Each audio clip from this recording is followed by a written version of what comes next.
Would you give a warm welcome to Pastor Stacy Schaub? Thank you. Thank you. I was going to introduce myself by saying I'm Stacy and I'm one of the girls on the team. You like that? You always hear the guys say it. I am so excited to bring this word, and you are about to witness a miracle. You know why? Because this message is based on a series of retreat messages that I've done many times. They are passion messages for me, okay? It's usually a 4-session lesson that I'm making into one. So that's going to be the miracle today. I hope you're all excited about that. We've been talking about grace, and this message is titled The Gift of Grace. And it's kind of a strange place that we're going to be talking about. It's the genealogy of Jesus, which is such a unique place to pull some truths out of, isn't it? Usually we get to the genealogies in our Bible and our devotions, and we're like, so-and-so begat so-and-so, and so-and-so begat so-and-so. And so we just kind of flip through those verses quickly, right? But I have to tell you, there are some morsels nestled into Matthew chapter 1. If you want to turn there, you might want to reference this. Matthew 1 is an amazing place to study because it tells more than just who Jesus' ancestors were. It's actually a tribute to God's grace throughout history.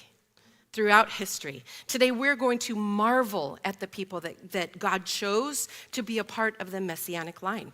Okay, you would think that God would have chosen like the virtuous men and women, okay, the perfect ones, the honorable people, the people of integrity, people who deserved to be a part of the Messianic line. But in reality, God chose some of the most peculiar and morally irresponsible people to fulfill his plan, okay? This should give us all hope.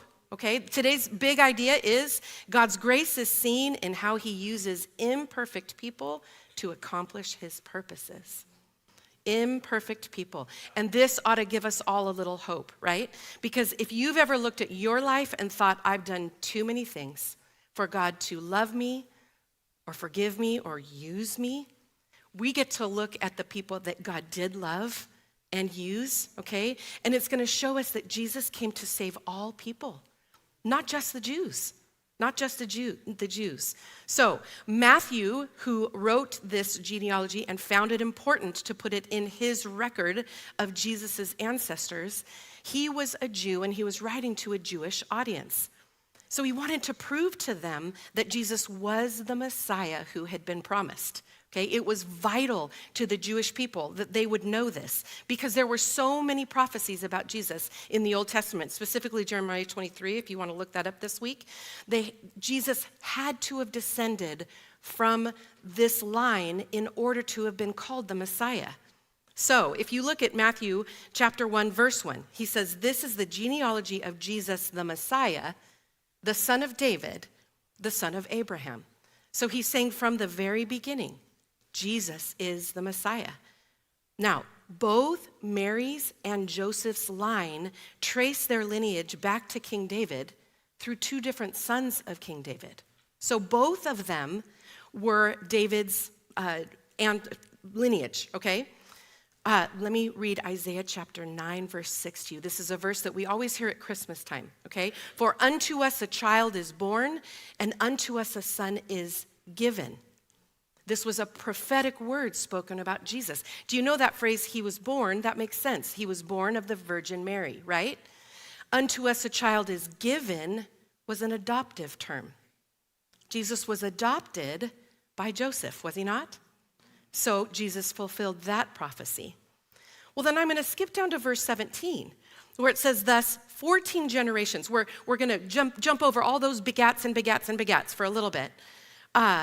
In verse 17, there were 14 generations in all from Abraham to David, 14 from David to the exile to Babylon, and 14 from the exile to the Messiah. And I asked Cassie to build me a chart that would help us explain this. Why was this important to Matthew? Because he was a numbers guy, right?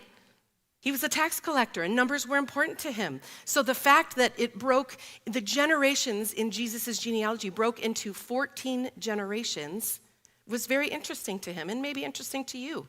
The first section in verses 2 through 6 were about the patriarchs, and it was 14 generations from Abraham to David. Well, then Israel asked for a king, if you know the story. So the next section, verses 6 through 11, was about the monarchy. And it was from David to exile to Babylon. Okay, this is what happened.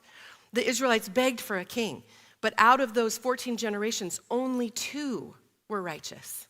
Only 2 were called righteous. King David was one of them, and even he messed up. We're going to talk about that. But the rest of them were terrible kings. Okay, and it resulted in Israel being captured by the Babylonians and sent into exile. So then the next section, which was 14 generations, were mostly unknown people. Okay, when you read through that section, verses 12 to 16, you wouldn't recognize most of them. They were just kind of ordinary folks. And that was from the exile until Christ. Now, this was called Israel's Dark Ages because God did not speak clearly to the whole nation of Israel for 400 years. It was a 400-year length of silence before Christ arrived. And boy, were they desperate to hear, right? To hear from God when Jesus arrived. So I want to talk about genealogies and why they were such important documents, especially in the Jewish tradition. A genealogy would follow very traditional guidelines. There was a set way that they were written, and Matthew knew that because he was Jewish. Okay, a genealogy would establish a person's pedigree, which was crucial to their acceptance, their opportunities, and their designated roles in life. Very set. Where you came from sets your course for your life. Okay. It would also establish a person's corporate identity. In Jewish culture, they were not an individualistic society like we are as Americans. It was very much a clan society. So when they say things like, of the tribe of Judah, right? It was because they came from that clan. And that was very important to the Jewish people to understand that.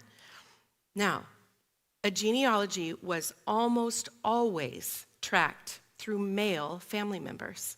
Almost always. Women's names were rarely listed. In fact, I did some research this week, and I could only find one other place where women's names were listed in the genealogies in the Bible. One other place. And then we get to Matthew.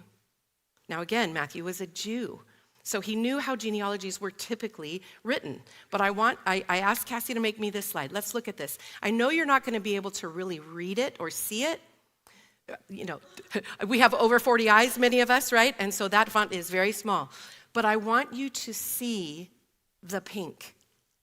Do you see the names? Tamar, Rahab, Ruth, Uriah's wife, and then all the way at the end, Mary. All of those other names would have been blue because they were men. But Matthew included 5 women in the genealogy of Jesus. And I think it's because he wanted us to see something, okay?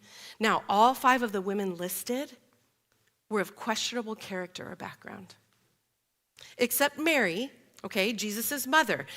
We know her. She was very noble, honorable, right? A sweet peasant woman from Nazareth. We know that about her. But at the time that this was written, there were probably still shades of cloudiness over her reputation because of the miraculous but misunderstood way that Jesus was conceived, right? So, but Matthew put her in there. No, all of them had something scandalous or odd surrounding the circumstances of their union with a male partner. 3 of the 5 were foreigners, and we're going to learn why that's significant. Okay? Something really important for us to know is that this was written to a patriarchal society, and women had no rights. No rights. Now, this was not God's creation intent, but that's another sermon that maybe I'll get to preach sometime. But at this time, throughout history up to this time, women had no rights. But in a genealogy otherwise dominated by men, these women stand out as exceptional illustrations of God's grace. Because of their backgrounds, they were looked down upon at some time in their lives. But Matthew reminds us of the kingdom contribution they all made. Okay? These women were listed along with the fathers of their children. So I'm going to give you a little bit of history on these women. Again, when I do this as a retreat, I take a whole session to talk about each woman or two of the women. I'm going to tell you a little bit of their story and invite you. I'm going to tell you where you can find their stories in the Word so that you can look up and do some research. It's going to help us understand why it was so shocking that they were included in the genealogy of Jesus.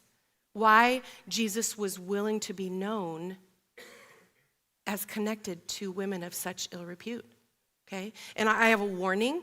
This is not a PG message, okay? So listen up. I'm not going to sugarcoat it. I'm gonna communicate as clearly as I can without like grossing us out, because some of it is like, are you kidding me? Okay, I'm not going to sugarcoat it. But I need to give us a little background on these women so that we understand and have a picture of God's grace throughout history. Isn't this fun? So we're just going to scratch the surface. Here we go. The first woman in verse 3, you can access it in your Bible, says Judah, the father of Perez and Zerah, whose mother was Tamar. Now this story comes from Genesis 38. And Judah was one of Israel's 12 sons. Do you remember the 12 sons? Well, the 11 sons that sold Joseph into slavery? Well, scholars think that maybe because of the guilt that he suffered because of that choice to sell his brother into slavery, he ditched and he escaped to the land of Canaan, which was a godless people. Well, Judah's sons were very evil that he had in that land. And his son married a Canaanite woman named Tamar. It says in the Bible, was a wicked man in the Lord's sight. So the Lord took his life. I have to tell you about something called the Levirate law, which ensured that a woman's future was secured, okay? Because a woman had no rights, she was directly connected to her father or her husband or her child, maybe her brother. Her security was directly attached to a man. Well, if a woman's husband died, they created a law that would ensure that she, like Social Security, okay? It required that the next brother in the family would marry that woman and produce an heir for her in her brother's name. Well, Judah gave his second son to Tamar, but he didn't want to produce an heir with her because any financial blessing that couple had, that Tamar and the baby would have, that family, wouldn't belong to him. So he tricked Tamar. And I won't tell you how, but go look it up because it's, okay? He tricked her.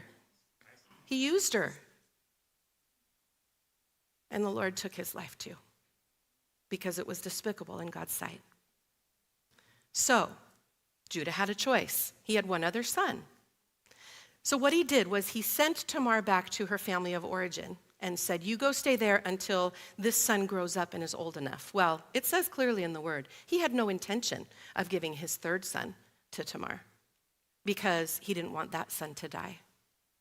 So can you picture with me the shame? The shame of a woman who could not produce an heir, who could not have a male son. The shame of a woman who had lost her Social Security, who was sent back to her family, was the ultimate shame. Like, she didn't work out for us. The ultimate shame. So, fast forward the story. Tamar realizes that Judah was legally required to provide a child for Tamar, but he didn't want to. So what did she do? She disguised herself as a prostitute. This really happened. And Judah, after he'd lost his wife and was grieving, was in a vulnerable place, and she seduced him and conceived 2 children with her father-in-law. Let that sink in. Okay? Now, here's what helps us gain an understanding of this very unusual story. It was within Tamar's legal right to demand that Judah provide an heir for her. Okay? And prostitution at that time was culturally acceptable. She acted within the law. Okay? Sometimes we hear this story and we think, well, she was so manipulative and tricky. She was standing up for herself. She was standing up for herself. Okay? And eventually, after Judah tried to have her stoned because he was like, oh, she slept with someone and she wasn't married. Hello, it was your children in there. He said, she is more righteous than I am because I didn't arrange for her to marry my son. He called her righteous. So, usually the children of your daughter-in-law are your grandchildren. What did those kids call Judah? Grandpa or dad? Granddad. There you go. There you go. Tamar was in the genealogy of Jesus, a woman who stood up for herself. I appreciate that. The second woman listed in the genealogy was in verse 5. It says, Salmon, the father of Boaz, whose mother was Rahab. This story is in Joshua chapters 2 through 6. It's an amazing story. When the Israelites entered the promised land, they encountered an ancient city called Jericho, which they needed to conquer and be able to move into the promised land that God had promised them. So Joshua sent 2 men to this fortified city to spy it out. Well, where should men go when they're trying to be, inconspicuous? They went to a brothel to hide there, and they met a woman named Rahab, a prostitute. There was a prostitute in the genealogy of Jesus. Now, let's get some cultural understanding here. Rahab was a foreigner and a prostitute. And that says a lot right there. Okay, remember, this was a patriarchal society, and girls had little value. Girls from poor families were often sold into prostitution. Some of you might know the tradition of dowry, where in that time, in that culture, they would have to pay a dowry, meaning if a man wanted to marry a woman, the woman's family paid the husband's family to take the woman. But if you were a poor family and you could not afford this dowry, you could make money off of this girl by selling her into prostitution. So, prostitution, I submit to you, is rarely chosen by women. They're sold into it or they fall into it because of life circumstances. It's not typically a job or role that a woman wants to serve, right? In her culture, it would have been a respected profession. It would have been one way that a woman could provide for herself if she didn't have male heirs. So it was she would have been well known in her community, okay? But prostitution isn't just an act, it's an identity. It's how she was known and how she would have viewed herself. So the exploitation of prostitution results in low self-esteem, self-destruction, and shame, right? I want to define guilt is a normal response when we do something wrong. Shame is when you don't believe you're worthy of anything else. You think, I'm a terrible person, I'm a horrible, I can't do anything right, I don't deserve anything better. And that's what often results when a woman is caught up in prostitution. But I have to tell you why she was included in Jesus' genealogy, because she believed in God. Listen to this. In Joshua 2, verses 9 through 13, Rahab said to those spies, I know that the Lord has given you this land, and that a great fear of you has fallen on us, so that all who live in this country are melting in fear because of you. Why? Because they'd heard the stories of the Red Sea. They've heard the stories of the plagues that went through Egypt, right? So they'd all heard the stories. Then all of a sudden, this holy people were coming their way. They were shaking in their boots. So what did Rahab say? She says, when we heard of it, our hearts melted in fear, and everyone's courage failed because of you. For the Lord your God is God in heaven above and on the earth below. She believed God. I think that's why she was included in the genealogy. Now, she asked the spies to spare her life because she'd helped them. She said, will you spare me and my whole family? So they said, put a scarlet cord in your window, and that's what happened. When the Israelites went in chapter 6 of Joshua, they saw that scarlet cord, they rescued she and her whole family. And in verse 25, it says, she lives among the Israelites to this day. Well, get this beautiful picture of redemption. Rahab married one of those spies. His name was Salmon. And she became the mother of Boaz, who was the man who married Ruth, the next woman in the genealogy. Isn't that a beautiful picture of redemption? So the next woman that was in the genealogy, her name is Ruth. And there was a whole book written about her. And it's a beautiful, romantic, sweet story, okay? The third woman in verse 5, it says, Boaz, the father of Obed, whose mother was Ruth. Now, when you read that story, you'll see that Ruth was so honorable. She was faithful. She was loyal to her mother-in-law's God. So much that when her husband died, Ruth's husband, she was willing to stay with her mother-in-law, Naomi, because she'd found a better way. She'd found a better life in her mother-in-law's faith. She's like, wherever you go, I'm going, because you serve the one true God. So she was a wonderful, noble woman. However, she was a Moabite. What's the big deal?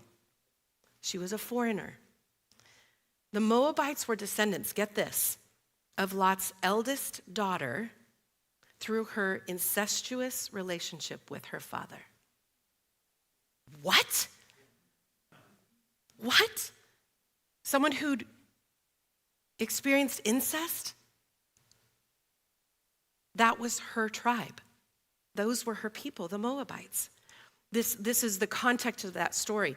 After Lot and his two grown children were rescued when Sodom and Gomorrah were destroyed, his daughters thought that with the destruction of those cities, that all the men on the planet were destroyed too, which wasn't true.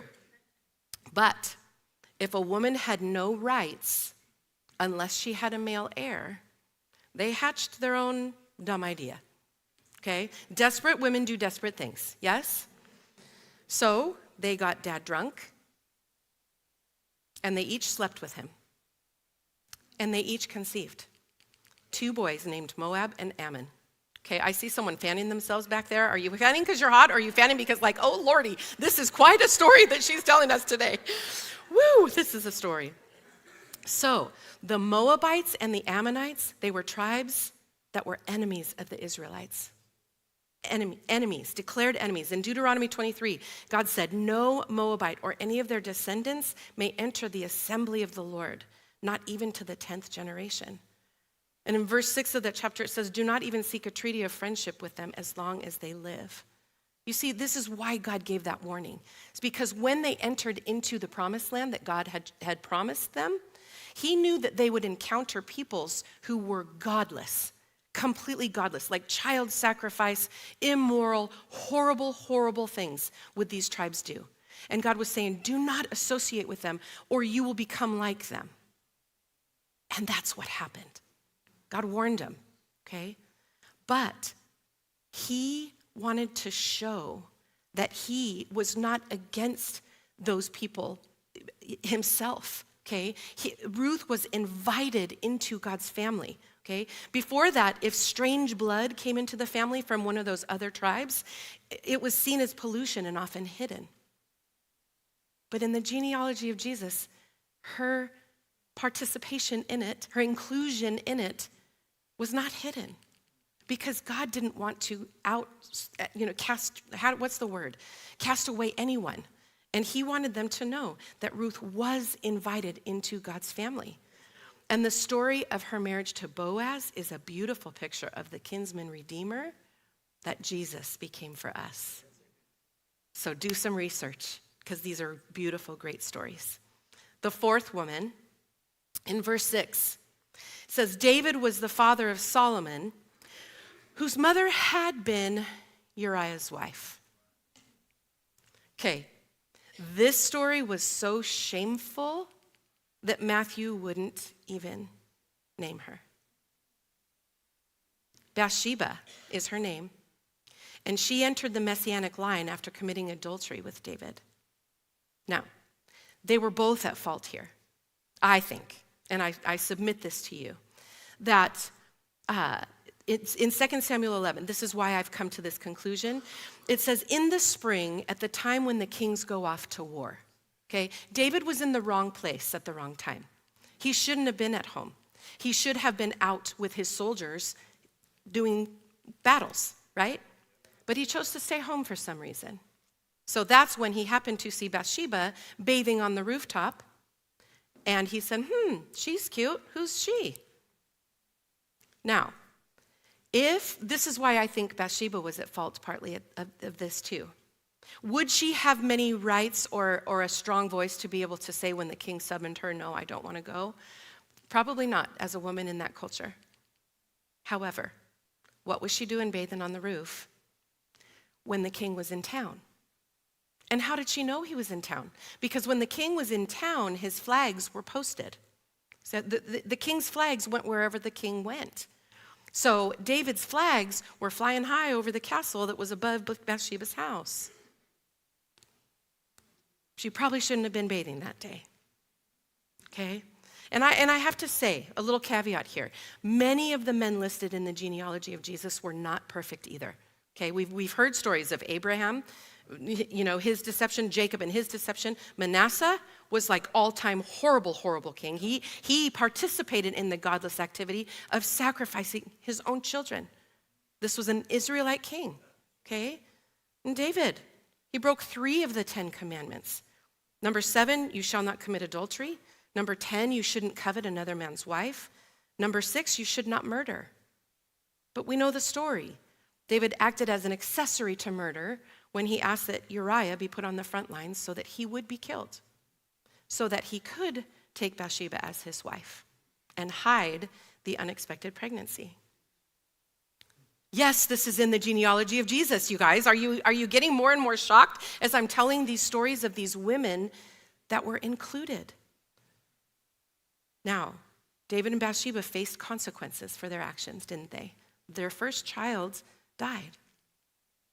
But their second child was Solomon, the wisest man on earth, who wrote most of the Proverbs, including Proverbs 31, a chapter about a wife of noble character that I bet he penned about his mom, Bathsheba. It's a picture of redemption, church. It's a picture of redemption.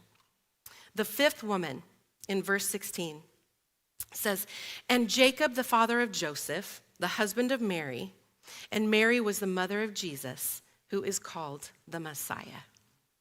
Now again, we know how blessed Mary was to carry the Son of God. We know the full story, don't we? On this side of history, we know the full story, that she was a humble, small-town peasant girl from Nazareth. She had unquestionable character, right? But at the time that Matthew wrote this, her reputation would have still been tarnished. So imagine the gossip. Did you know that Jesus' mother conceived him out of wedlock? Imagine. Did you know that Jesus' grandmother was a prostitute and a manipulator, a foreigner, an adulterer? Imagine the rumors. So it's so interesting to me that Matthew did not include the goody two-shoes women that would have been in Jesus' line, like Rebecca and Rachel. Matthew was really trying to make a point and show God's incredible gift of grace to these women and to all of us in the genealogy where he showed that he saw these women. And church, that point was hit home to me so clearly yesterday. I was walking and praying. I was like, Lord, what do you want us to hear tomorrow? What do you want the theme to be? And I heard him say, I saw them. I saw them in a culture that used and abused them. I saw them in situations where their backs were against the wall. They had no other choices than to do what they did, to stand up for themselves, right?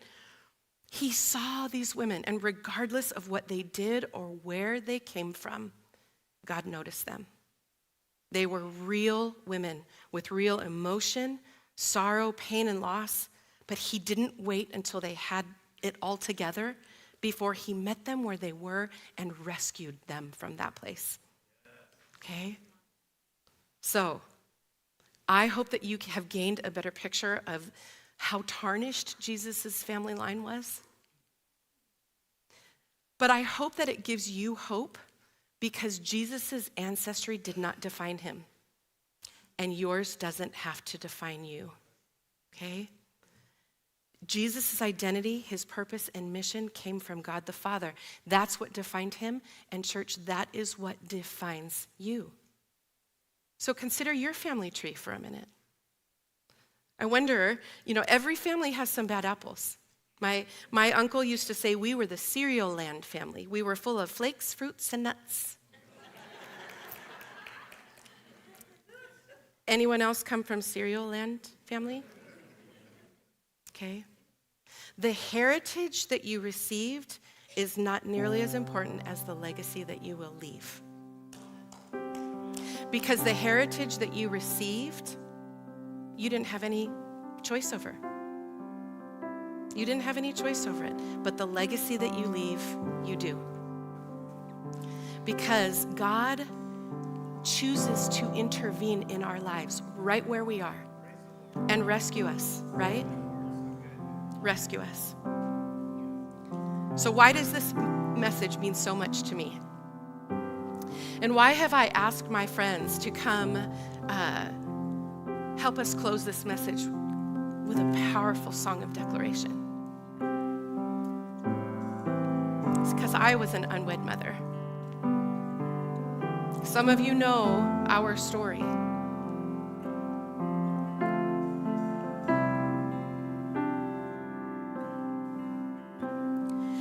And as I was preparing this message, I put myself back to 1988. I was 18 years old and I was scared to death because I was expecting a child, yes, with Greg. And if any of you haven't heard this story and want to hear more, I am glad to share it because it is a story of redemption, right? It is a story and a picture of how God rescued me and pulled me from my heritage, from the place that I'd come from. And he saved me, church. He saved me. He saved me. Why is this message so important to me? Because I was a woman who had sexual sin committed against me, just like some of our heroines today. Because I was a woman who chose my own sexual sin, right? As some of us have. Here's the truth. When you come from a heritage that is questionable, that you don't feel grounded, right? Even when you meet Jesus, Pete Scazzaro says this, that I've got Jesus in my heart, but I've got grandma in my bones, okay? And there is healing that needs to happen. There is redemption that needs to happen. There are pieces of our story, church, that all of us need to reconcile with Jesus and talk with him about. So whether it's sin that you've chosen or sin that's been committed against you, you need to talk to Jesus about that, okay? And not allow the shame of that to identify you anymore, okay? Because here's the truth, that when we come to Christ, we're not just given a new heart, we're given a new start, amen? Okay? You are not destined to be defined by the sins of your fathers or repeat the sins of your mothers.